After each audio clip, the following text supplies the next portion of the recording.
Bayangin ya, seekor hewan tiba-tiba punya wajah manusia. Dan bukan cuma satu, tapi banyak nyebar kemana-mana. Di episode ini, semuanya kelihatan biasa aja di awal. Tapi pelan-pelan berubah jadi kejadian yang aneh. Dan makin lama, makin bikin gak nyaman.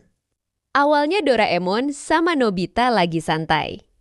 Nggak ada yang aneh. Sampai Doraemon nunjukin sebuah brosur makanan hewan. Yang katanya bisa bikin hewan menyerupai orang yang ngasih makan. Kedengarannya unik, tapi jujur. Dari sini aja udah terasa agak ganjil. Dan bener aja, Nobita langsung bawa makanan itu ke rumah Shizuka. Tanpa mikir panjang. Makanan itu dikasih ke burung peliharaan. Dan disinilah semuanya mulai berubah. Dalam sekejap, burung itu berubah. Tubuhnya tetap sama, namun wajahnya berubah jadi wajah Shizuka. Hal inilah yang bikin merinding. Suasana langsung berubah tegang. Dan makin parah saat burung itu kabur. Terbang bebas. Dengan wajah manusia. Shizuka panik, mulai nyari kemana-mana. Tapi justru makin terasa kayak ada sesuatu yang lepas dari kendali. Di sisi lain, Doraemon mulai sadar kalau ini bukan hal kecil. Saat ketemu Nobita, langsung dimarahi. Dan makanan itu diambil. Tapi, disinilah kesalahan berikutnya terjadi. Makanannya jatuh perlahan di jalan. Dan tanpa disadari, hewan-hewan lain mulai memakannya.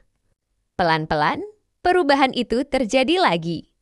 Tapi kali ini, lebih banyak, lebih luas. Semua hewan yang makan berubah. Jadi wajah Doraemon. Bukan satu, bukan dua. Tapi banyak sekali.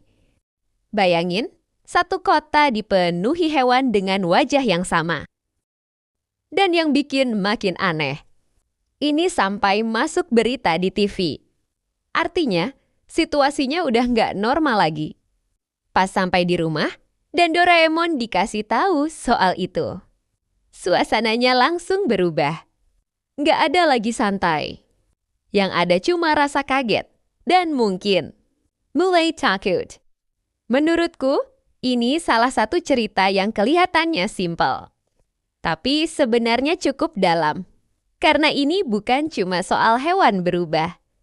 Tapi tentang sesuatu yang meniru wajah manusia. Dalam jumlah banyak. Dan saat itu terjadi di mana-mana. Rasanya bukan lagi lucu. Tapi kayak teror yang pelan-pelan muncul. Dan gak bisa dihentikan.